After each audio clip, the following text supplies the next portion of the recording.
You know, one of the reasons why so many people go away on a vacation and you feel like a different person and you have all these different thoughts. And isn't it true? I mean, for me personally, every major time that I've made a major life decision, I typically do it when I'm either on a hike or I am on just a family vacation. You don't have to go somewhere exotic. If you just get out of your environment and you give yourself a little bit of space to think, new thoughts come, new opportunities hit you because you're not getting all the input from the environment that you're used to day in and day out. Yes. And so what I always tell people is if you want to have a completely different experience of who you are, try setting the alarm a half an hour earlier tomorrow. And when that alarm goes off, feet on the floor and get up. Because do what? Well, start your morning for beginners. I mean, I can tell you the 5 things that I do. Morning routines, right? They're important. They have sort of set the day. Well, not sort of. So let's just like start with common sense. The alarm goes off. Tell me the difference between the day that the person's going to have if they roll out of bed when the alarm rings, they turn off the alarm, and they start their day, versus turning off the alarm and rolling over and going to sleep, and then coming back and turning it off again and snoozing again and then snoozing again. Tell me the difference between the type of day those 2 people are going to have. One's probably going to not get much done. The other's going to get much stuff done. Yeah, why? Because that first decision that you make in the morning is the first domino that falls. And when you turn off the alarm and roll back to sleep, the first decision of your day is to procrastinate. Right. And it's to put your feelings first versus what you need to do to support yourself first. What's the second decision that most people make? It's to pick up the phone. So now the second decision that you've made is to hand over your most precious commodity, which is your attention, to the outside world. Yeah. When you pick up that phone, your cortisol spikes, which is already high in the mornings. And if you've had something to drink last night, you're also experiencing anxiety as a result of your body processing the poison and the chemicals. Yeah. And so now what are you doing? You're putting a stressful input into your brain of either social media or email or the news. And you've now lost the battle with your attention. And you're not even out of bed. Yeah. And so again, if you can set the alarm, and this is where my story begins, 2008, my life's going to shit. And I don't feel like getting out of bed, so I don't. I lay in bed like a human pot roast and I stare at the ceiling and I think about our problems and I get pissed at my husband and I'm sad and I'm depressed and I'm this and I'm that. And then I hit the snooze button because I feel like doing that. You have to win the battle with your feelings if you're going to change your life. You have to take action first and your feelings and your mood will follow. Yeah. And I think every one of you know exactly what you should be doing. You should get up on time. You should brush your teeth. You should high five the mirror. You should move your body. You should get outside and look at the sunlight. You should eat whole foods. You should be kinder to yourself. This stuff isn't rocket science. We want to overcomplicate it because our problems are so big. That's how I was. Yeah. The problems are so big, so the solution has to be big. Getting out of bed, how the fuck is that going to help, Mel? That's how I felt. Yeah. And look, getting out of bed on time, taking care of yourself, it doesn't eradicate racism and poverty and cancer and all these things. I'll tell you what it does do. It eradicates your own resistance and self-doubt. And it helps you tap into the power inside of you to face those things. Yeah. And then over time, as you start to tap into that power inside of you to change the way that you think, to change the way that you act, to become the person that you want to become, it enables you and empowers you to make a meaningful difference in those bigger things. Yeah. And that's the secret to everything. It's true. I mean, it sort of reminds me of the Taoist notion that, journey of 1,000 miles begins with a single step. Correct. And we often resist taking that single step, and whether it's to count down from 5 or whether it's, high-fiving yourself, or whatever it is, getting out of bed, there are simple actions that you have to move through those rough feelings and not let them run your life. Yeah. And I think if you just accepted the fact that the first 10 minutes of your morning are going to suck. And if you can push yourself through those, your whole life will change. Yeah. Like I don't like doing laundry, Dr. Hyman, but I still do it. One of the best things to do in the morning, this is, a hack. It's based on sort of a lot of longevity science, is wake up, get out of bed, and take an ice cold shower for 2 minutes. You're now freaking me out. I'm not willing to do that. That I promised you will get you going, and it's better than a cup of coffee. I spent a month in Vermont with myself doing nothing. No computer, phone, really no books, a couple of maybe spiritual books like the Bhagavad Gita, and just me, myself, nature, God, whatever you want to say. And the one thing I did every morning was I got up and I took an ice cold shower in December in Vermont. And it really was a profound experience, because then I would just sort of be awake and then I would just go sit and I would just be. And I got to create the spaciousness that I'd never had, being busy, running a million things. And it was such a revelation to me that the quality of our morning and the things that we do in the morning set us up for the whole day. Yeah. And here's the big life-changing idea. You have a morning routine already. It's a shitty one usually. Correct. Like choosing to hit the snooze button is a morning routine. Running late and your kid's missing the bus is a morning routine. Not eating something healthy, that's a morning routine. Yeah. Choose to change it. Yeah. Well, that's powerful. So you say sort of the motivation actually has to come through, in a sense, changing your behavior first. Is behavior activation. Look, motivation's complete fucking garbage. Because it's not there when you need it. Yeah, you're going to feel motivated if you listen to Dr. Hyman or Mel Robbins, but that's extrinsic motivation. Yeah. In terms of the intrinsic motivation that you need to motivate yourself, you're going to have to push yourself, because you're not designed to like change. You're designed to stop yourself from changing. And that's the problem. I find that it's if you can actually master your mind and get out of your own way and deal with this crazy inner dialogue that most of us have, that you can get free. And what I kind of figured out at 63 years old is that the purpose of life is to get your soul free. Kind of like, Joni Mitchell sang in that Woodstock song, let's get your soul free. And it's not easy, because most of us don't learn how to do that. Just as we don't learn how to take care of our bodies, we don't learn how to take care of our minds. So we know maybe how to do exercise, but how do we do inner size? Inner size. Is that a word you made up? Kind of. I think Dr. Hyman just discovered a word for his next book, the Inner Size Program. Yeah. The ultimate wellness solution. I can already see this. You talk a lot about how to heal from the neck down. And I agree with you. I personally have come to believe, after 54 years of torturing myself unnecessarily, in many cases, that it does begin with the neck down. That if you follow a lot of the protocols that you talk about, whether it is toning the vagus nerve, or it's getting your diet right, or it is resetting your hormones, or it's cold exposure, or the habits that settle you and free your soul. But you also have to develop habits around your own mind. Yeah. And that's an area where, like you and like everybody listening, I have struggled profoundly. And there are a couple key insights that have really helped me change the default setting that is in my mind. And so the way that I would get into this is that self-love is the goal. You talked about the fact that you've come to realize that it's really a journey, your adult life, of setting your soul free. And I look at it like it is a journey of coming back home to yourself and learning how to love yourself for exactly who you are and exactly who you aren't. And you have a opinion medically that our bodies have this intelligent design, and that our bodies have this intelligent design that if you have the proper inputs, your body can heal itself. Your body is designed to grow. It is designed to help you. It is designed to be vibrant. And I believe the same is true about your experience mentally.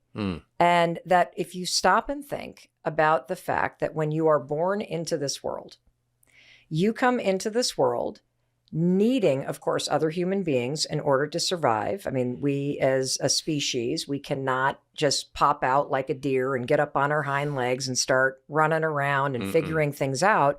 We need human connection. Yeah. But at our core, when you think about the intelligent design of a human being, we are curious, we're loving, we are seeking connection, we are self-expressed. A baby, you as a baby, you would laugh, you'd smile, you would crawl towards a mirror if you saw your own reflection. You would crawl towards things that were interesting to you. You were not editing yourself. You were not questioning what people around you would think about you kind of jiggling your booty or smashing your face into a plate of spaghetti. At your core, you are a loving, curious, confident human being. Yeah. That's who you are. And that's why we miss feeling that way, because you can only miss something that you know. Yeah.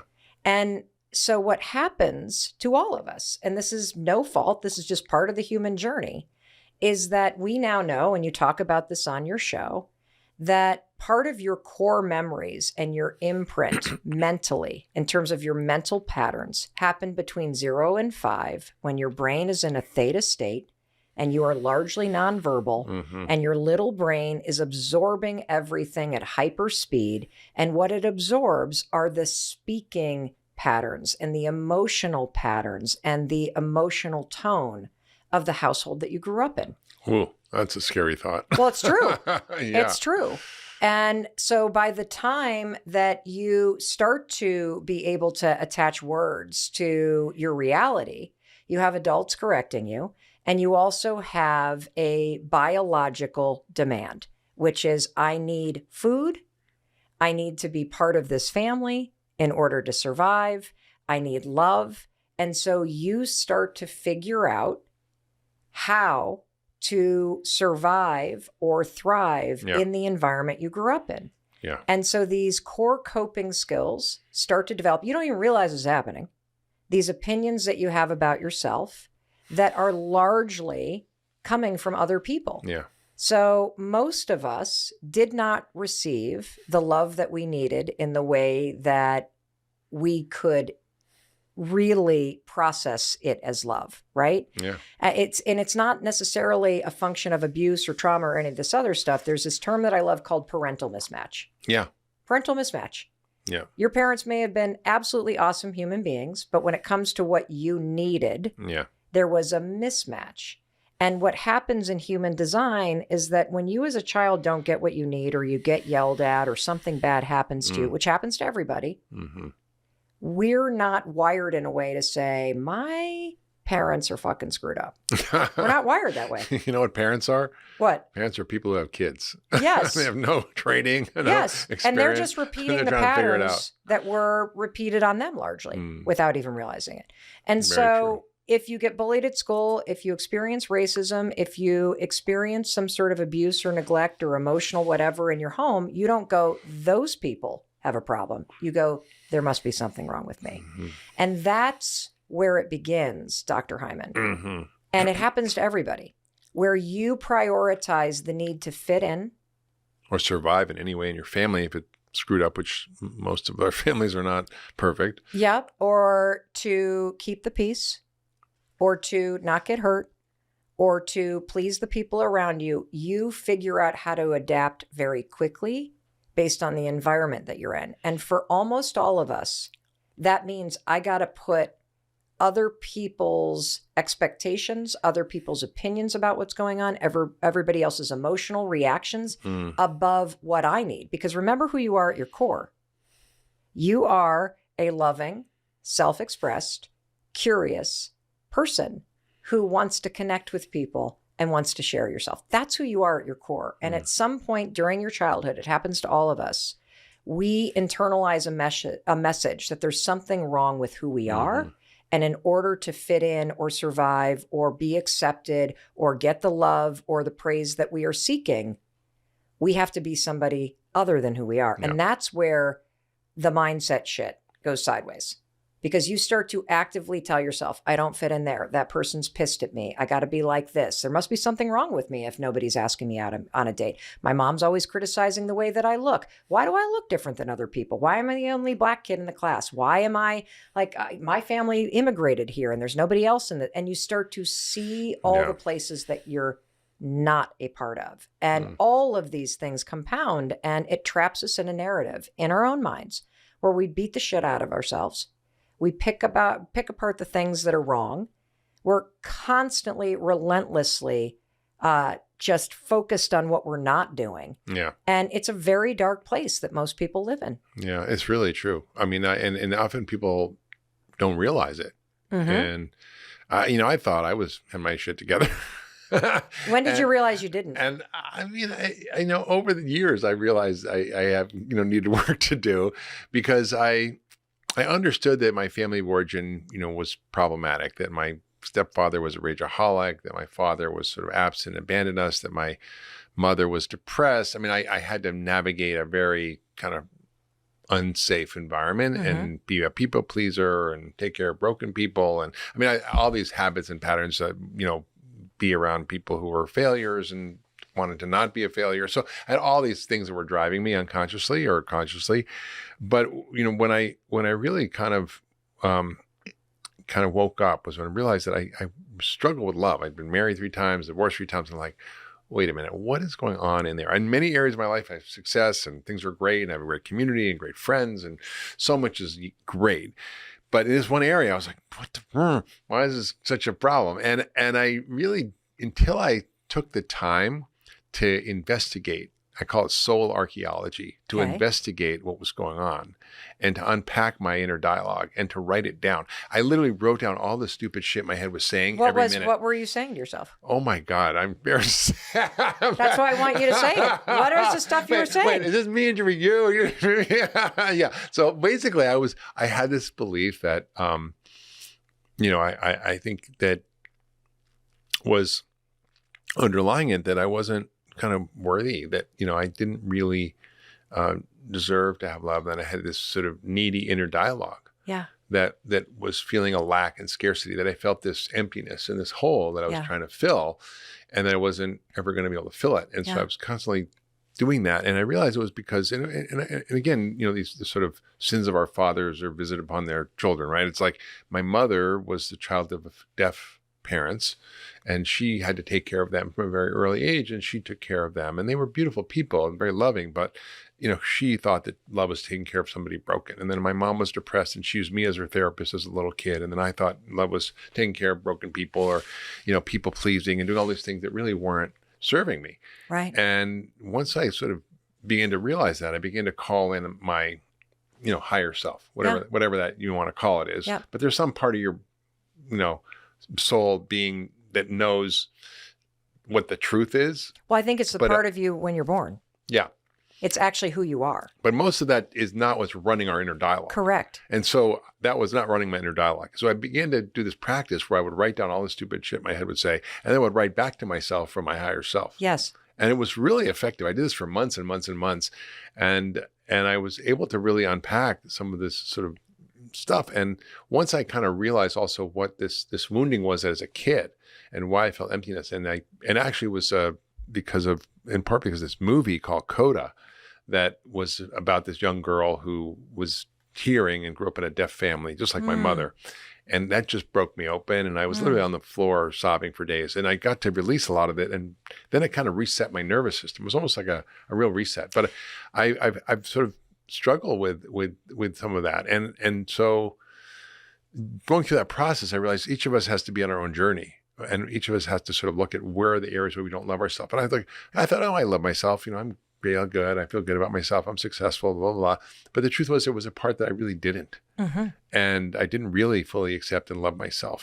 And that's what was creating this kind of constant pattern of choosing the wrong people. A friend said I had a broken picker. It wasn't the problem of the people I was with. It was me. You had a broken pattern of belief in your head. Yeah. And that made you feel broken. Yeah. And the good news is when you can identify what the broken pattern of thinking or behavior is, you can replace it with something else. See, the good news is at any moment in your life, you can decide who you want to become. It's never too early or too late to decide that you want to become a different you. You want to go back to who you know you truly are, a loving, curious, confident, connected, self-expressed person. Yeah. And what I want to just add to your story is that that wasn't a lie you were telling yourself, because your experience was one where you did not get the love you needed as a child. Yeah. That happened. That did. That happened. And it was because of this mismatch. Mm-hmm. Nobody intentionally set out to damage you. No, my parents are good people. They just were screwed up themselves. Yes, but so I think one of the mistakes that we make when we start to do this work to reclaim our lives and to change our mindsets and to become a different version of ourselves is that we kind of shy away from telling the truth to ourselves, like that should happen. The reason why I believe that is because my lived experience was everybody else's needs came first. I did not get the love that I needed. And in order to even get the attention that I needed from the adults around me, I had to twist myself in knots. Like I literally had to forget about myself. And that was real. Yeah. Like my husband, for example, you know, we've been married 26 years and have been in really awesome, intense therapy for the last 2 years. And one of the things that has come out of it is that Chris has a lot of trauma from his childhood. Yeah. Had an absent father. His mom was always working. He was a latchkey kid. He had no physical abuse. Yeah. But nobody was ever there. Neglect is a form of abuse. Yes. But he is forever kind of, you know, like they were great. Like we were all, but the truth is, no, they weren't. Yeah. And that's okay. Yeah. When you claim for real that you didn't get what you needed, and that created years, decades of an experience where that was your lived experience. But what you're talking about by writing that down, and writing it down is critical because part of the issue is we try to change the default patterns of thinking that come from your lived experience. Yeah. So they may have been true in the past because of the way you got treated or what people said to you. That is your lived experience, just like trauma is your lived experience. When we don't really call that out for what it is, we unconsciously carry it forward. Yeah. And so when you start to write down, these are the crazy ass things that I think because this is how I fucking felt. Yeah. And based on my lived experience, this makes a lot of sense. But here's where consciousness, alignment, choice, the wake-up call, I call it, comes into play. Yeah. You get to choose if you want to keep thinking this shit moving forward. Now, when it comes to mindset, what is profoundly complicated about it, and what I got wrong for years, is that I thought that changing your mindset began with changing your thoughts. It does not. No. It does not. You change your mindset the same way you change the health of your body from the neck down, from the outside in. And let me give you what I'm talking about. So the act of writing things down, that is not doing the internal work of your thinking. That is getting that shit out of your head and in daylight and on paper and in the real world so you can look at it objectively. That is doing work outside of your mind. The second thing is everything that you talk about, Dr. Hyman, from especially the stuff related to nervous system regulation, cold exposure, warm baths at night, the 5 breaths that you talk about, learning how to tone your vagus nerves so that you flip off the fight or flight, which continues all of those thoughts from your past to spin on repeat. Your thinking has so much to do with your nervous system state that learning how to regulate your nervous system using all of the tools that Dr. Hyman or that I write about or all the amazing, like put that shit into place because a calm nervous system facilitates calm thinking. Yeah. And the third thing is. Well, that's it. I just want to stop you there because that's such an important point is you can change your physiologic state with practices that don't involve your thinking that change your mind. Yes. And change the way you feel and change your mood. And, yes. And that is such a powerful insight that most people have no idea about. People feel stuck in the state that they're in and they don't know there's a pattern break. Yes. For example, yesterday I was, I podcast all day preparing for my book and I had one that I didn't record. And I was like, I didn't hit the record button. Long story. And I was like, and I was just tired. I didn't, and my partner, fiance, she basically set the alarm stupid early and forgot to turn it off. And I didn't get enough sleep. So I was like feeling kind of a little bit fried. And so I could tell myself, my mind was just doing bad stuff. So I said, I'm going to meditate. So I meditated for 20 minutes and I have a steam shower. I put that on. Went in the steam, hot as it could be for 20 minutes. Went in an ice bath because it's winter, very cold in the Berkshires for like 2-3 minutes. And I got out of that and I literally felt completely different. My mood, my energy, my focus, my brain. So we have these doorways into our mind and our mood that are not internal, they're external. So if you could summarize the things that are the most powerful to help us come back to self-love and self-acceptance, which really is the key to everything in life. It's the key to healthy relationships. It's the key to being successful in life. It's the key to taking care of your own body, of eating the right thing, of exercising, everything you can think you want to do or want to get in your life. It kind of starts there. Let me help you figure out what $1 million morning looks like, okay? Here we go. Simple rules for a simple $1 million morning. Number 1, when the alarm rings, get your ass out of bed. Look, it's your friend Mel. I know. There's a million reasons not to get out of bed. But Mel, it's 30 degrees. It's dark. It's raining. It's cold. It's depressing. I got a lot going on. I stayed up late. I'm exhausted. I'm hungover. I'm tired. My stress is through the... None of that matters. The only thing that matters is, do you keep the promises that you make to yourself? And I know I'm getting philosophical here. We were just talking about the alarm ringing. You know what the alarm is? That alarm, when it goes off, that is a promise that you made. You set that alarm, didn't you? You set that alarm the night before. And when that alarm goes off, now it's time to keep the promise. And how do you do that? I'll tell you how you do that. You're going to use my 5-second rule. The alarm is going to ring, and you are going to count backwards, 5, 4, 3, 2, 1, and then you're just going to roll out of bed. That's it. It's not sexy. It's not fun.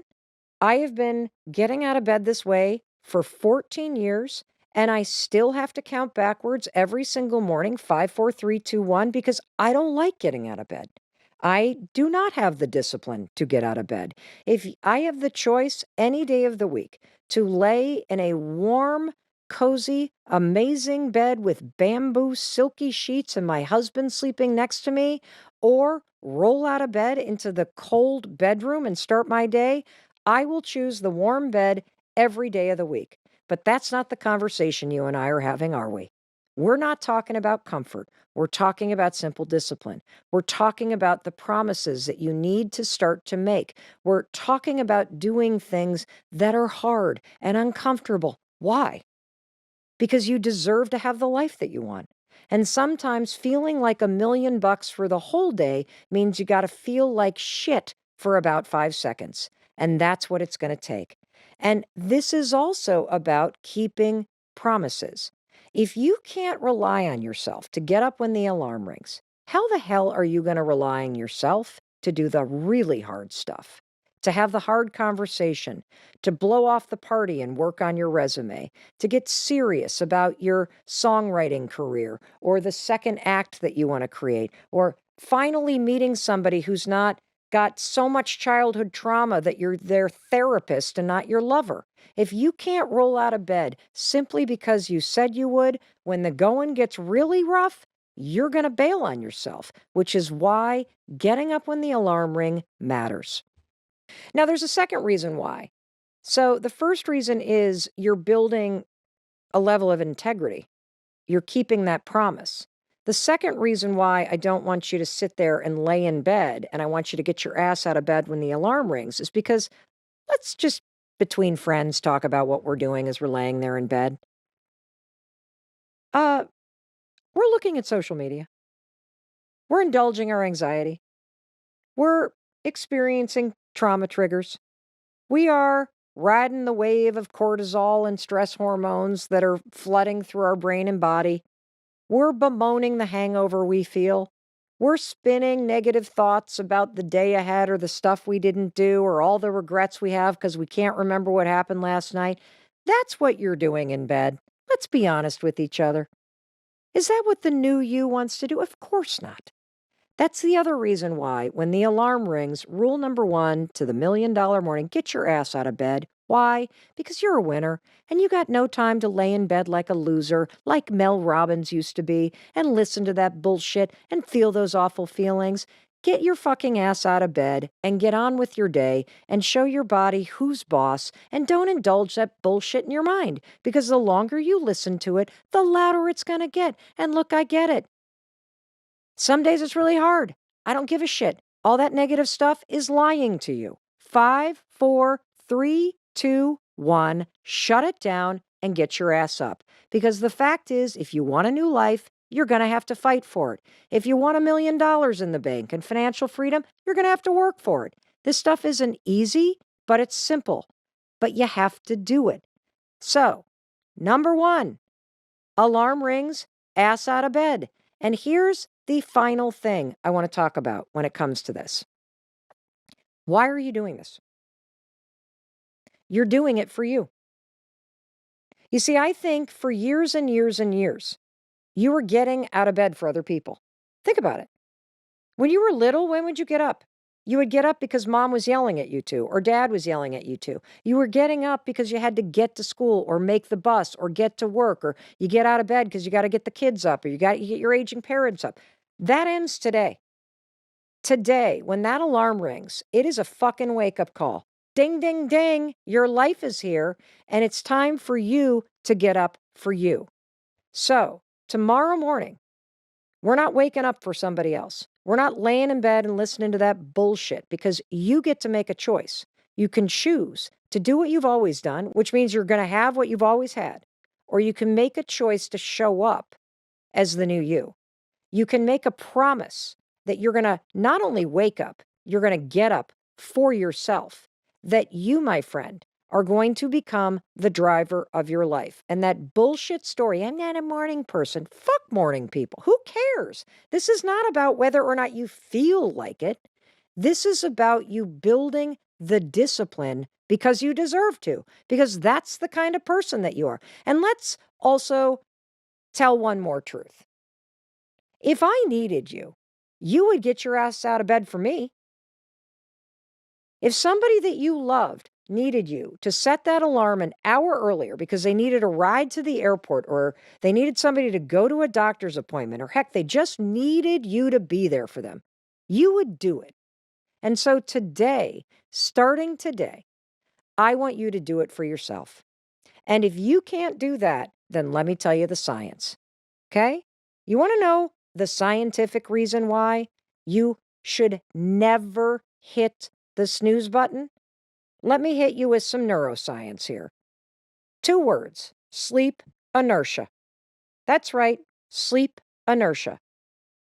When you hit the snooze button, instead of getting your ass out of bed, you mistakenly create a condition in your brain called sleep inertia. Sleep inertia is a state that your brain gets trapped in for 4 hours after you hit the snooze button. Because here's what happens when you hit the snooze button. When you hit the snooze button, you're awake. And as the alarm turns off, your brain then drifts back into sleep. And here's the thing that researchers have figured out. When you drift back to sleep after you've woken up, your brain starts a sleep cycle. And sleep cycles take 75 to 90 minutes to complete. So when that alarm goes off again in 9 minutes, and you're like, oh my God, like, have you ever noticed you're like, in deep sleep when you drift back to sleep. That's because you're 9 minutes in to a 75-minute sleep cycle. That groggy, exhausted, heavy feeling that you have when you hit the snooze button several times and you can't quite get awake and you complain that you didn't get a good night's sleep, that's not a function of how well you slept. That's you and me being an idiot for hitting the snooze button and putting our brain in a state of sleep inertia. Because when you hit the snooze button, your brain is now freaking trapped in a sleep cycle. And it takes your brain, based on research, about 4 hours to get through that groggy ass feeling. So the most productive period of the day, which is the first 2 hours after you wake up, it's when your brain has the highest speed of processing. It's when you're the most alert. You just flushed the best 2 hours of brain power down the frickin' toilet because you hit the snooze button. Why am I so passionate about this? Because I wasted years of my life doing this. I was a chronic snooze button alarm hitter. I was also a chronic all-nighter puller in college. I was chronically late with deadlines. This was prolific in my life. I would always complain about not getting enough sleep. The truth is, I lived in a state of sleep inertia. So take your power back. Whether you're inspired by the science, because it's just kind of stupid to do this to yourself once you realize that this is what happens, or you're inspired by this idea that wouldn't it be fucking awesome if instead of waking up feeling obligated to the rest of the world, I took my life back and I started waking up for myself. I started seizing the day. I started seeing that alarm as more than alarm. It is a wake-up call for the rest of my life. So rule number 1 for $1 million morning. 5, 4, 3, 2, 1, get your ass out of bed because you, my friend, have a lot of cool stuff to do. And that brings me to rule number 2. Rule number 2 of the $1 million morning. You ready? Because you deserve to feel like $1 million bucks. You're going to make your bed. That's right. Make your bed. Why, Mel? Why are you making your bed? I'll tell you why. You're making your bed because your morning routine is a series of dominoes that fall, okay? And so by seeing the alarm as a wake-up call to claim the day, to keep the promise, to be the future you, the first domino that falls is integrity and discipline. How cool is that? The second domino that falls is making the bed, which is about completing things. See, normally the old Mel would roll out of bed after hitting the snooze button and the bed would look like a tsunami hit it. And then for the rest of the day, whenever I walked into the bedroom, you know what I saw? Something that was incomplete. I saw a mess that needed to be made that I had left for myself to clean up. And so one of the reasons why I love this simple habit as part of your morning routine, always make your bed. And I mean always. If I'm traveling for work and I'm staying in a hotel, I make my bed. Even though you know somebody's going to come through and make it even nicer later. I don't care. Why? Because your morning routine is a way for you to be you no matter where you are. If I'm visiting my parents down in Florida or up in Michigan, I make my bed. Why? Because I'm myself no matter where I am. That's the power of your morning routine. This is about the promises you keep. It's about the rhythm in which you start your day. And this is a habit about completing something. Isn't it awesome to think that you start your day by checking a box? That you make your bed because you know it's a way to finish something. And there are mornings, not very often, but there are mornings where Chris might still be sleeping. Maybe I got up a little earlier and he's sleeping in for whatever reason. I just make my side of the bed. I might even tuck in the sheet around him, kind of tuck him in a little bit as a little act of love. But there's another reason why to do this. And I love this framing of it too. Because making your bed is a way to give the future you a gift. Later on, you're going to walk into this bedroom and you're going to lay down and you're going to dream. And isn't it awesome to walk back into this bedroom tonight and there is a beautiful bed made for you, a beautiful place for you to lay down tonight and dream, a little gift from the morning you to the evening you to say you deserve this. It's also a gift because if you walk back into your bedroom, You've already taken care of it. There's nothing to do. There's no mess that's been left for you to clean up. You have left this gift of getting it complete. And that helps to build consistency. And I also love it because it doesn't matter where you are. You can do it wherever you are. Just amazing. And that brings me to rule number 3. We're going to hit the pause button.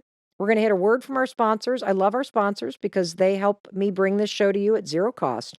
And then I'm going to come back and we're going to talk about rule number 3 of your $1 Million Morning. Hey, it's Mel, and we're talking about a $1 million morning routine. And you deserve that, my friend. So rule number 1, alarm rings. It is a wake-up call. Your life is waiting. Get your ass out of bed. You got stuff to do. Rule number 2, we're going to make our bed, because this is about a series of promises that create a positive domino ripple effect to start your day. And rule number 3, high five habit, baby. You got to get in that bathroom after you brush your teeth and high five yourself in the mirror.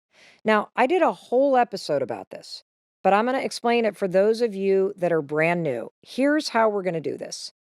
Right after you brush your teeth, and we're going to do it after you brush your teeth because this habit should be paired with something that you already do and you don't even think about. That's called habit stacking, and it's going to help you encode this habit, which is a habit of encouragement, a habit of optimism, a habit of momentum and motivation, a habit of self-love, of self-confidence.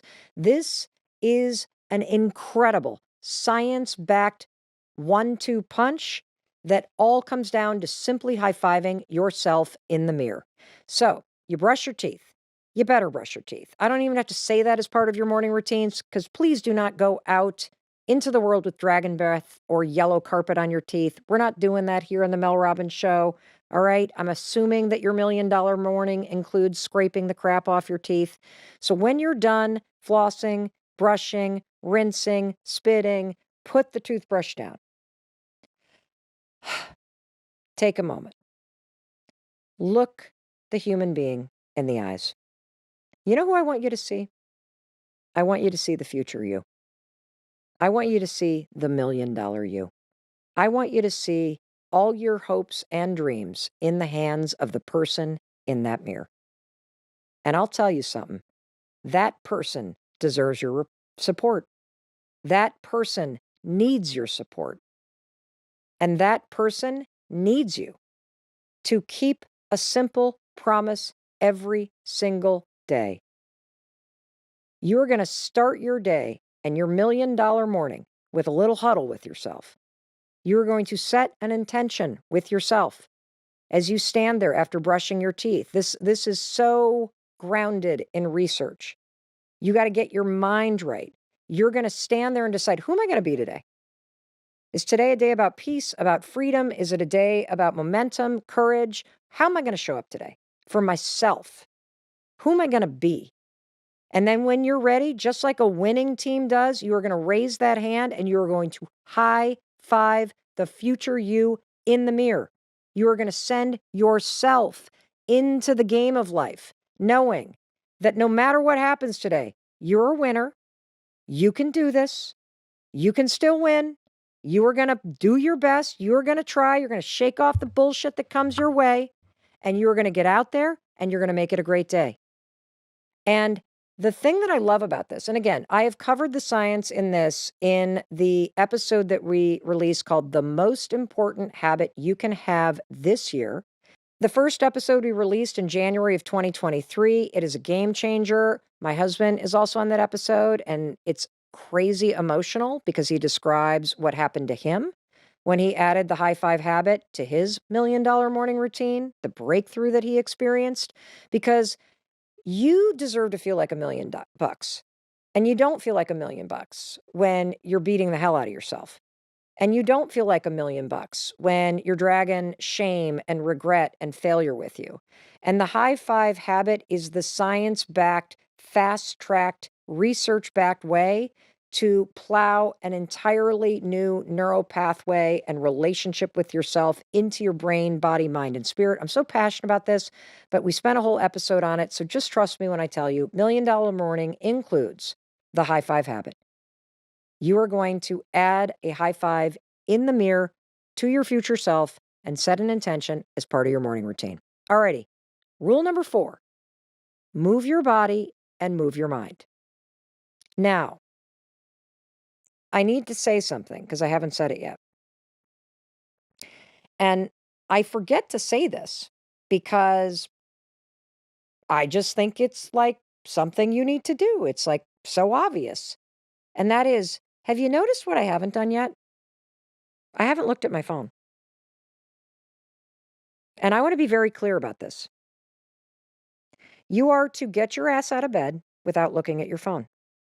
You are to get your ass out of bed before you look at your phone. You are supposed to make your bed without looking at your phone. And you are supposed to walk into the bathroom and wash your face and brush your teeth and do all that stuff and then do the high five habit and send the future you into the day after this awesome huddle and not look at your phone. And I now want you to move your mind and your body without checking your texts and email. Why? Because the second you pick up that phone and you look at a text or an email, you have now put the entire world in front of you. I want you to stop and think about how many people follow you online, even if it's just a couple hundred people on Facebook. Would you want them to walk into your bedroom every single morning? No, of course not. Would you want them to walk into the bathroom as you're standing there without underpants on, brushing your teeth? No. Then why on earth are you letting them do that by looking at your phone? Because that's what you're doing. And more importantly, the second that you look at your phone, you are giving your most important resource as part of your $1 million morning, which is your attention and your intention and your energy to other people. We gotta fucking conserve that shit for yourself. Like your dreams, your energy, your focus, your intention, your attention, you gotta fight to keep that yours. And so, yes, you may listen to something as you move your body, or you may listen to a guided meditation as you move your mind, but do not, under any circumstances, look at your freaking texts or your email, or you screw the whole thing up. It goes from the $1 million morning to bankruptcy 101. Because you just let everybody bankrupt your attention and bankrupt your energy and stress you the hell out before you gave yourself the time you're not going to find the rest of the day. And this is so important because I know a lot of you are like, but I like to do it at the end of the day. Da, da, da, da, da. You can't count on that. The only thing that you can count on is that first thing in the morning, if you get up early enough, you can put yourself first. You can move your body and you can have a mindfulness practice before the rest of the world steps in and steals your time and energy. And so get serious about this. Yes, you can have a longer workout routine at night. Nobody's saying you can't do it twice. I'm just advocating for something based on the research and common sense. And so rule number 4 of the $1 million morning, move your body and move your mind. And I'm talking 10 minutes. There's a brand new study that's been published in the Journal of the American Medical Association that has found that just 10 minutes of power walking every day can add years to your life. And the best part is that walking is fast, it is free, and it is a way for you to achieve better health, a better mood, and even better sleep. Now, what is a power walk? Walk like you're late. That's all you need to do. Based on the research, for 10 lousy minutes. Get outside with your dog, your kids, your spouse, get out on the porch, whatever you can do for 10 lousy minutes. This is so important, not only because 10 minutes of walking like you're late, just briskly walking. It not only adds years to your life, it improves your mood. Mood impacts focus all day. And also, if you can get outside first thing in the morning and bang these 10 minutes out by walking your dog or walking with your kids or walking around the yard or whatever it may be, it resets your circadian rhythm when you see bright light or the outside first thing in the morning. And based on research, that's one of the best ways for you to develop healthier sleep habits. So, 10 minutes, physical exercise, 10 minutes of a mindset practice, whether you're journaling, meditating, praying, listening to some sort of calming app, writing out prompts related to mindset that you're trying to develop. Just move your mind, move your body. All you got to commit with the mind is literally a minute. That's it. You're done. And bada bing, bada boom, you have put your mind and your body and your spirit first. And don't look at the phone yet. Don't turn it on the TV yet. Don't check email yet. Because rule number 5, and this is what will make you $1 million. This is what will help you pay off $1 million in debt. It's called the progress principle. The secret to getting big things done is making little progress every day. You want to know how I have accomplished everything that I've accomplished? I make little progress on things every day. And so before you look at your phone, before you look at email, before you let the rest of the world in, take 5 minutes and move the ball down the field on something that's important to you. This comes from research out of Harvard Business School. They call it the progress principle. It is so simple. People who feel like they've made progress on something that's important to them feel more fulfilled, period. It's not about getting things done. It's about making progress on things that actually matter. So whether that thing that matters is getting the photo album assembled for mom and dad's anniversary, or it's getting the paperwork in for financial aid for the degree that you want to go get, or making progress is clearing out the back bedroom now that your kids have moved on so that you have a place for the future you to really work on that new book you've been writing. Or maybe it's progress on something like I've been working on, like launching a podcast, slowly chipping away at learning about it, studying it, moving it down the field. 5, 10, 15 minutes a day is all it takes because those little moves add up to major change. And that, my friend, is the $1 Million Morning. It's really that simple. It's based in profound research. It checks all the boxes. You can add anything you want to it. But what I love about it is no matter where I am, whether I'm home in southern Vermont, or I'm visiting my parents, or I'm visiting a friend, or I'm sleeping on my daughter's couch in Southie, or I am staying in a hotel, this simple series of 5 promises, it makes me feel like me. It makes me know that no matter where I am and what's going on, I know I can rely on me. Because every single day when that alarm rings, I keep that promise to myself. I wake up. I roll out of bed. I get started. I get my ass out of bed. I do not look at my phone. I do not look at my emails. I do not check my texts. I do not look at social media. I wouldn't dare do it because it's not part of my $1 million morning. I then go and make the bed. Why? Because it makes me feel like $1 million. I'm just that kind of person, you know? And then I set the intention with the future Mel. That's right, bitch. We're going to go get it today. High five to that. Get out there. Let's go. And that high five, it washes away the worry. It jacks me up. It makes me feel a little bit more like I'm up to something. Let's do this thing at 54. I feel kind of cool. Not going to lie. Got to make time to move my body and my mind. 10 minutes. You got 10 lousy minutes. I still haven't looked at my messages or my emails. Not going to let it bankrupt me. I am on a $1 million roll, and then I got to move the ball down the field. That's it. That's it. That is it. And I'm serious about this. I want you to try this $1 million morning, and I want to help you get started. So if you want some help, let me kick your ass. Well, I'll actually just encourage you. Join my free 5-day challenge.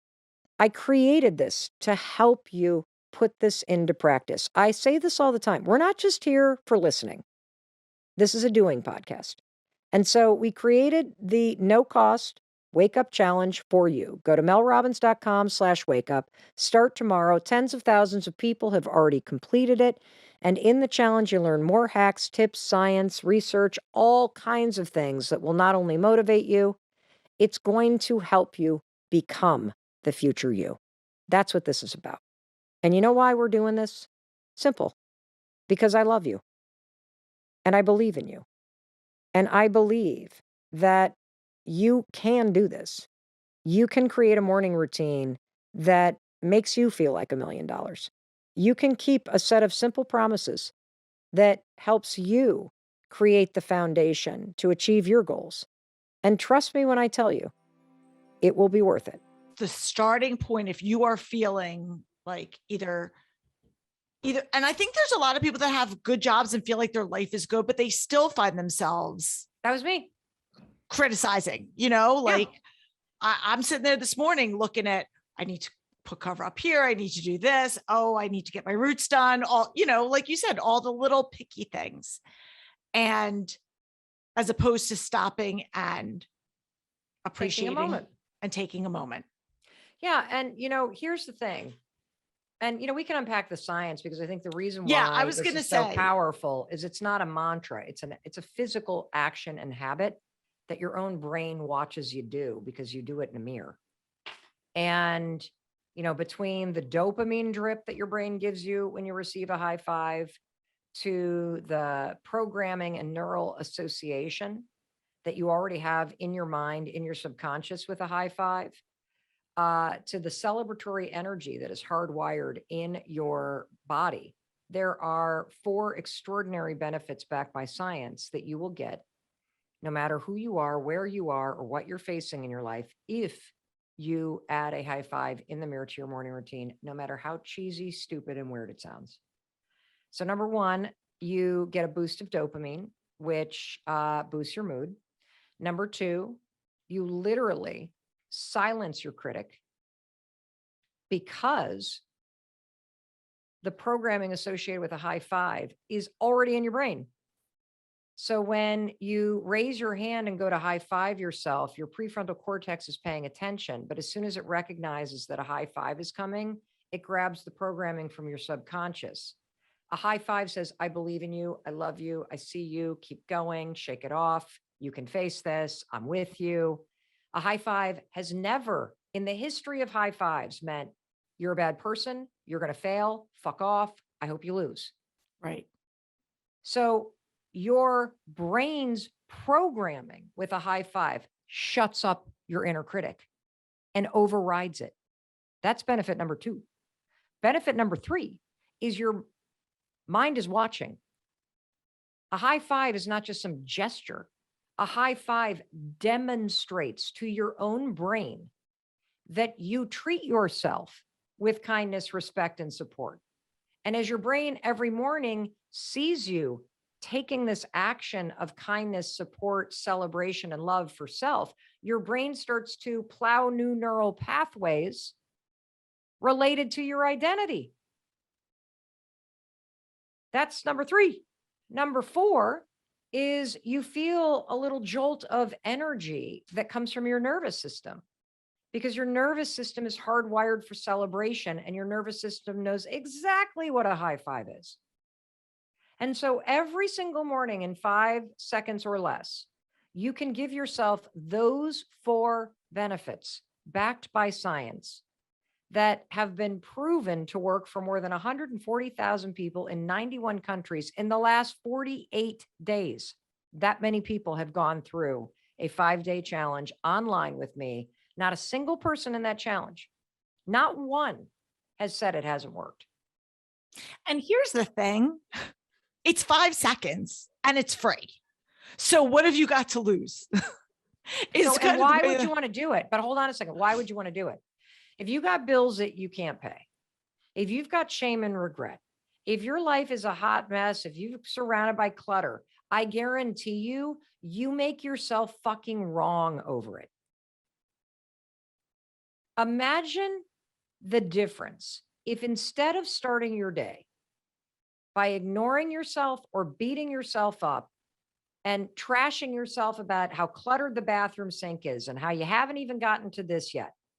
Imagine if you shut that down and instead you started practicing a new habit of simply raising your hand and sending yourself into the game of your life the way that a good teammate does in sports.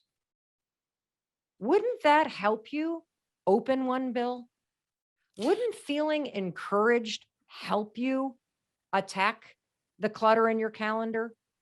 Wouldn't feeling that you at least treat yourself like you like yourself make it easier for you to draw some boundaries with yourself because you like yourself? Isn't high-fiving yourself an act of forgiveness, an act of compassion? And don't you fucking need it? Mm-hmm. Hey, it's Mel, and I know I have been hammering the point that you have to create a routine if you want to be happy, successful, and feel confident and in control. And so many of you have asked me, what is my morning routine? So today I decided to walk you through it. So I wake up at 6:15 to this alarm clock that simulates the sunrise. Then I pet my dog. Then I always make my bed. This is a really important tip. So the night before you are going to sleep, lay out your exercise clothes, because when you see them in the morning, it acts like a trigger in your mind to remind you of your promise to exercise. And even though I get dressed, I don't feel like exercising. Here's another pro tip. I program my mind to be positive all day, and I practice gratitude while brushing my teeth. I brush with my non-dominant hand, which is the hand that you normally don't write with, so I brush my teeth with my left hand because I'm a righty. And then as I am brushing my teeth with my left hand, I have to pay attention because it's not really a natural thing to do. And as I'm paying attention, I have my gratitude practice where I think about what I'm grateful for. I love it when the spring flowers are coming up. We've turned our family room into a gym, and I have tagged a bunch of the classes and instructors that I love for you to check out. Oh, gotta go to the bathroom. Oh, there's Chris. Now let's get started with the class. Braxton, here we go. Oh, forgot my water bottle. I have terrible ADD. It is true. What do I put in my water bottle? Baraka. Holly Jacobs from Sony Pictures Television. I love you for introducing me to this. Kind of hard to exercise when you have a puppy, but makes you grateful. What do I eat for breakfast? Either a smoothie or eggs from the chickens across the street. And I'm telling you right now, your morning routine is everything. So get up early and find time for yourself. So there you have it. That's my typical morning routine, and it never fails. Every morning that I stick to my routine, I have a much more powerful day. And the mornings that I don't stick to the routine suck, honestly, because I wake up behind the ball. When I get up when the alarm rings, I have made and kept a promise to myself. When I make the bed, I am completing something before I leave the bedroom. And I also, whenever I walk back into the bedroom, I see something that has been accomplished. I don't see a mess that needs to be completed. By prioritizing my physical and mental health and getting some exercise in, I not only feel better mentally, but I also release chemicals in my brain that helps me focus. There is no doubt that having a powerful morning routine is part of every successful person's programs. It is something that you deserve. It is something that you should create for yourself, and it is something that will improve your life. Now, I want to challenge you, put your morning routine tomorrow morning on social media. Put it on your stories, do a collage of photos, and please tag me and describe your morning routine, because I am going to be watching, I'm going to be cheering for you, and I'm going to be celebrating people on my story for the next week who are putting their morning routines out there. Remember, morning routines are amazing, so make one that works amazingly well for you. One of the topics that I just have to talk about this today because I'm feeling it is overwhelm. I am feeling so overwhelmed today because I have to pack. I have to get in the car when I'm done talking to you about overwhelm. I have to drive to Boston. I am going to a funeral for a friend, and I'm giving a eulogy, which is both a huge honor and a massive, massive reason to feel overwhelmed. And so it is kind of one of those life imitates art moments right now where we were planning on talking about overwhelm, and I roll in here behind the microphone. I am a hot mess right now. I didn't even put on underwear yet today. I've got on ripped jeans, a jog bra, and a yellow t-shirt. And I just realized that the t-shirt says mentally elsewhere. And so it may feel a little odd that the person that you're going to have a conversation with about overwhelm is a hot mess with a messy bun. And, but you know what? I've always envisioned the Mel Robbins podcast to be like taking a walk with a really good friend. And when you take a walk with a really good friend, you show up as you are. And you walk and you talk and you sort things out together. And so today's episode I'm really excited for because you and I are going on a walk together. And I've got 5 other listeners that are going to join that walk with us. And as we walk and we talk, we are going to unpack this topic of overwhelm. And I've got this framework that you're going to love. There are 2 types of overwhelm. And seeing which type of overwhelm that you're in, it's going to help you take the steps to deal with being overwhelmed, to become calmer, to tap into your power. You probably notice that my voice is starting to gain a little bit of steadiness. That's because I know what's coming. I know that as you and I talk through these frameworks and as I hear other listeners like you sharing what's going on in their life and why they're overwhelmed, and as we talk about what you can do to face those situations in life, I'm starting to feel a little steadier. Because I know by the end of a good walk with friends, you always feel better. And I want you to stay until the end. Because at the very end, you're going to hear from a listener named Michelle. And she has so much joy in her voice because she has applied what you're about to learn and what I'm about to remind myself of when it comes to overwhelm. So let's dig into our first question, which comes from a listener named Laura. Hi, Mel. This is Laura, and here's my question. How can I identify when can I push harder and when to pause or give myself some grace? How can I adapt all the things I'm learning in your podcast to my reality? And I can explain. I'm a 35-year-old mom of a very, very active 2-year-old. I have a full-time job. And I'm planning on doing a lot of things, including training for my 3rd marathon. But I also suffer from anxiety and I have the habit of procrastinating. I listen to all of your podcasts. I love them and everything makes a lot of sense to me.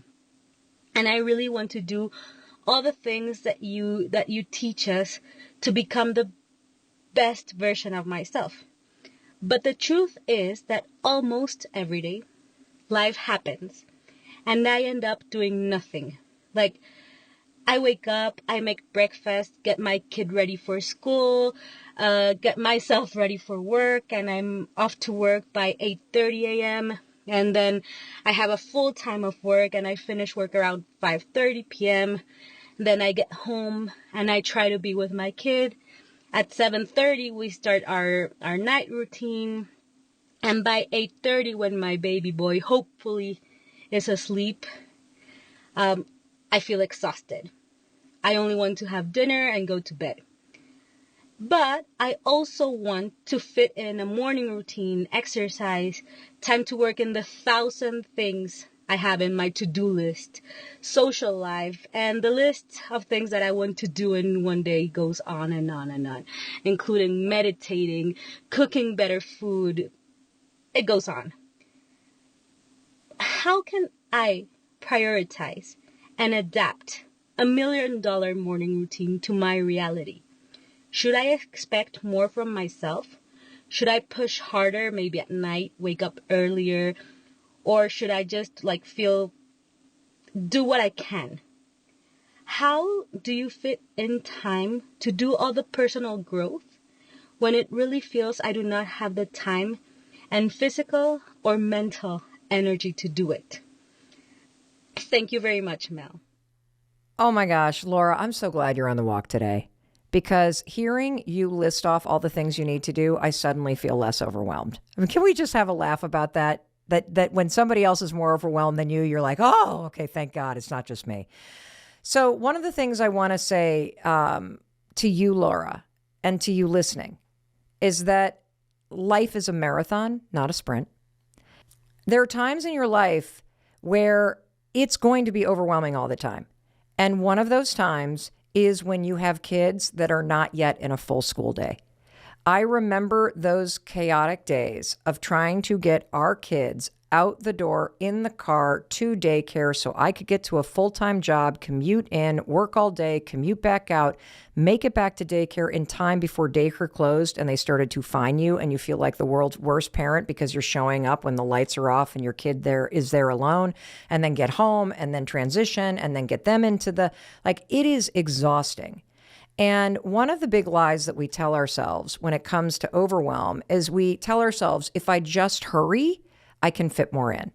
And right now, your life is not about fitting more in. It's about a level of acceptance for where you are.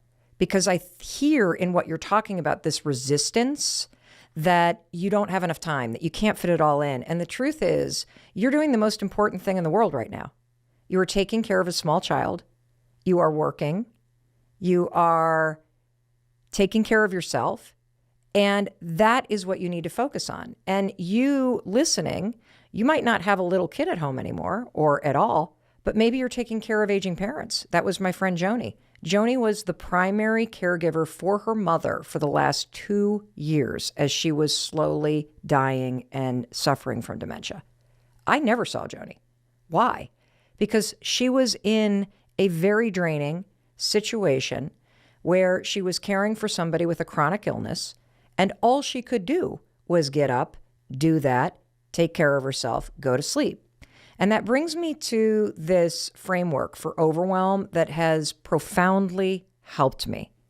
And as I explain this to you, I not only want you to listen, but as we continue this conversation and this metaphorical walk together, I want you to start to take this framework, the 2 types of overwhelm, and not only apply it to your life, but see if you can apply it to the situations you're going to hear other listeners describe. Because the 2 types of overwhelm are legitimate overwhelm. So your life circumstances demand overwhelm from you. And Laura, with a full-time job and a kid under 2, and I can't tell if she was married or not, so I'm going to assume she's a single parent. She is in a period of life where she is in legitimate overwhelm. Joni, my friend who was caring for her mom, who just recently passed away, she was in a 2 to 3 year period of legitimate overwhelm. The demands of her life created overwhelm. Our daughter, who's about to graduate from college and who is a singer-songwriter, and there's not a defined career path, she right now is careening into a couple months of legitimate overwhelm because of college ending and an uncertain future. And I right now am in a state of legitimate overwhelm. I have a friend who recently died. I am delivering a eulogy. I'm going to be in this legitimate overwhelm until I get through this service. And so when it comes to legitimate overwhelm, the only thing that you can do is to have tools that I'm going to unpack in just a minute. So that's the first type of overwhelm.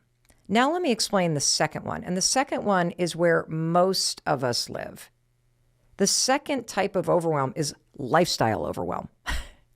That's when your whole life feels overwhelming. When you're just so used to feeling overwhelmed and busy and to-do lists everywhere and stuff is a mess and things are on the counter and you've overcommitted yourself and you can never say no and you're always last on your list and you don't know how to get out of it because it's become a vicious cycle. Your whole life is overwhelmed.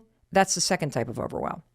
And so, Laura, you have legitimate overwhelm, which means you need a strategy to ratchet down the stress that you're putting on yourself. And one of the most important things that you can do in terms of a strategy is you have to tell yourself, this is a temporary period of my life. And what I need to do as a strategy is I need to prioritize my own well-being, my own stamina. Because remember, this period of your life isn't the sprint, it's a marathon. And so one of the most important strategies that you need is you need to get more rest. That's it. Instead of piling things on, instead of adding more to your life, you need to get more rest. If it's available to you and you can get help, whether it's from your partner or your parents, or maybe other moms in your mom group or that you know that have kids the same age, maybe you can swap time on the weekends so you can get time alone to do something like going to a yoga class or doing something for yourself. But your tool right now is ratchet down the pressure and stress. Remind yourself that this is a temporary period of your life where you are legitimately going to feel overwhelmed and it will pass. And with regard to your question about the morning routine, the $1 Million Morning Routine, which, by the way, is something I explained in our episode about morning routines. And I will link to that episode in the show notes for you.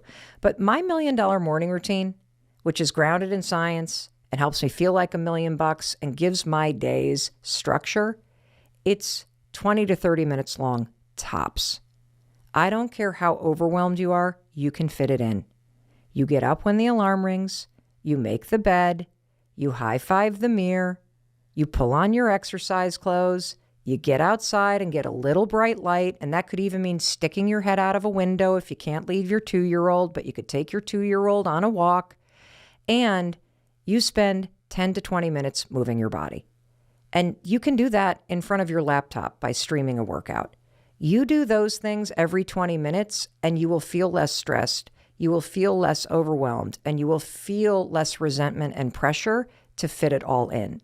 So again, if you identify with Laura or with me or with my friend Joni, and your life is in a stretch on this marathon that requires stamina, and you have a legitimate reason to be overwhelmed because of life circumstances, cut yourself some slack. Know that this will not be forever, and focus on the strategy of protecting your stamina and doing simple things that help you with your well-being. Have you ever heard of slithering out of bed? Holy cow, I'm Mel Robbins. I'm so excited to teach this to you. It will change your life, okay? If you struggle with anxiety, with depression, if you have a hard time getting out of bed in the morning, slithering is something I want you to try. It is a form of somatic therapy, and it's going to change your life. It changed mine. I've been doing it for 6 weeks. And in fact, I wanted to make this video because I posted this video about it, just a short one the other day, and it exploded online. You had so many questions, so I wanted to dive deeper. So let me demonstrate. So when you wake up, and you feel that heaviness, what I would do is the first thing I would do is I would high five my heart, which I taught you in the high five habit. I put a hand here and a hand here, and I just say, I'm okay, I'm safe, I'm loved. And that hand right here and right here, it just really grounds me, and it tones the vagus nerve, which helps to flip from a state of fight or flight, dread, fleeing, into a calmer place. And then I think about the fact that I'm about to slither out of this bed. I don't want to slither out of this bed. I don't feel ready to slither out of this bed. This is not something that makes me happy. This is not something that I want to do. Slithering out of bed in a moment where I'm depressed or grieving or anxious because I know that I'll feel better once I get moving, slithering out of bed is what I need to do. And so there would be mornings that I would use the 5-second rule to initiate it. So you can count backwards, 5, 4, 3, 2, 1. You're under your covers, 5, 4, 3, 2, 1. And then, you literally move in the direction of the floor. You just succumb to the resistance, and then you're going to move around. And, there would be mornings, honestly, in the past 6 weeks that I would get to this point and I'd want to crawl in a fetal position like this, and I'd lay there for a minute, and then the dog would come over and lick me, and then I'd move like this. And then the more that I did it, the less I would lay on the ground. I'd just kind of roll around and stretch, and then eventually when you're ready, whatever shape you want, because it's the resistance that you're feeling. You get on all fours and you just start to crawl. And you're staying low to the ground because you're giving into the heaviness, but you're not throwing in the towel.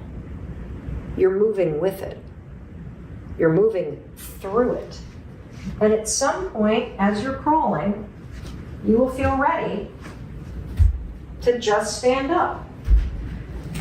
And it's almost like that sort of physical moving moves all that resistance out of you and through you in a way that is organic, it's doable.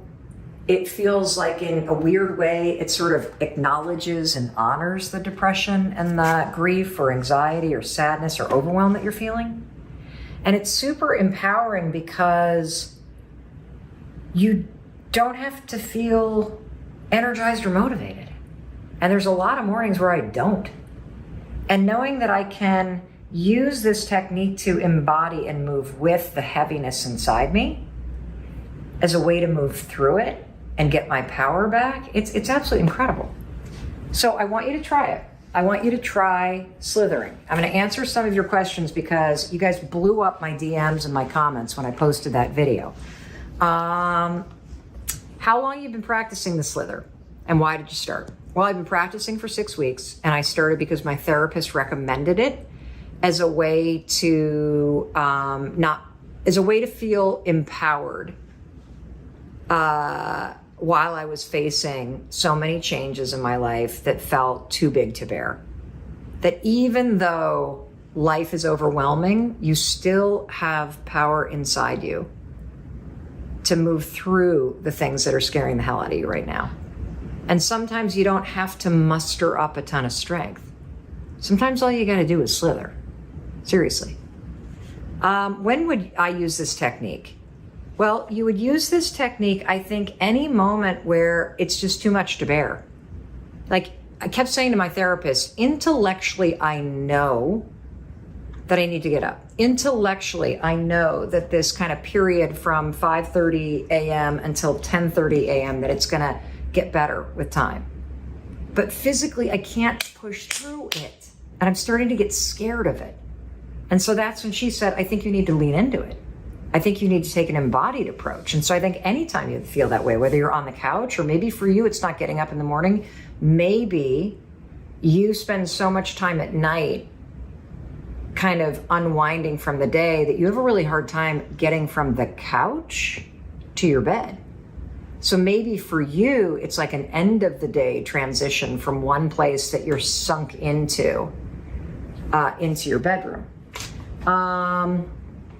Have I noticed a difference? Absolutely. Absolutely. I've noticed a huge difference because I now have another tool in my toolbox. I mean, I've been using the 5-second rule for 14 years to 5, 4, 3, 2, 1, push myself out of bed, force myself out of bed. This feels like something gentle and just powerful in its own way. And I love having 2 different things I can do. What if I have a dog who will jump all over me? It's actually great because the dog is worried about you, because the dog can sense all that heaviness in you. And the dog also will probably bring some playful energy, which is probably going to make it easier and faster for you to stand up because their energy will transfer to you. What if my bed is high up or I have a wood floor or I sleep and I don't have the mobility to fall out of bed? That's a great question. If you have a high bed, roll the foot out first and then you can kind of slide down, like that and do that. I think if you sleep on the floor, maybe just roll around on the floor, right? So if you're, on a futon on the floor, or you sleep on a thermarest or whatever, just roll off the thermarest or roll away from where you are so that you get kind of moving. That's probably a great way to start. And so whatever the slither or the slide or the embodiment of moving through the heaviness means to you, that's what you want to do. Let's see. Can you teach this technique to your kids? Yes, absolutely. I think it's great for kids, actually, because you're honoring how they feel. You're not trying to correct them or coerce them.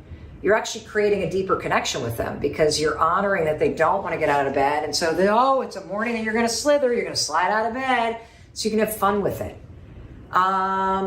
What if you have a hard time feeling stuff in your body? I actually think this would help. Maybe it's hard to get out of bed because you are disconnected from your body. Like I was surprised, I was kind of scared to try this because if I already felt so scared in my body, this is going to sound weird, but if I already felt so scared in my body, hiding under the covers gave me a false sense of safety, right? I'm hiding from the world, even though I hate the feelings of my body. So there was something scary about like allowing myself to slither out of that safe cocoon where I'm hiding from the world into the floor where you're open and all this stuff. And so I get that, but I've been empowered by how quickly that heaviness that pinned me to the bed leaves as I roll and move and start crawling and walking. And the more you do it, the more you'll notice the faster you go from like crawling to actually standing up. I'm gonna do it the questions. Oh, we've got one more.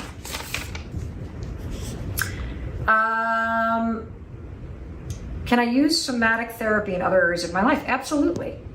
Like I somatic therapy, I believe, is just using your body as a way to move through things, whether it's meditation or it's deep breathing, or I would imagine that the cold exposure therapy and the ice baths that I do are a form of somatic therapy, yoga, regardless of what form you practice, Tai Chi, even going outside, hiking, spending time in nature, deeper breathing. Those are all forms of somatic therapy that we all need to integrate more into our day-to-day life. Hey, it's Mel. Thank you so much for being here. If you enjoyed that video, by God, please subscribe because I don't want you to miss a thing. Thank you so much for being here. We've got so much amazing stuff coming. Thank you so much for sending this stuff to your friends and your family. I love you. We create these videos for you. So make sure you subscribe. Mwah.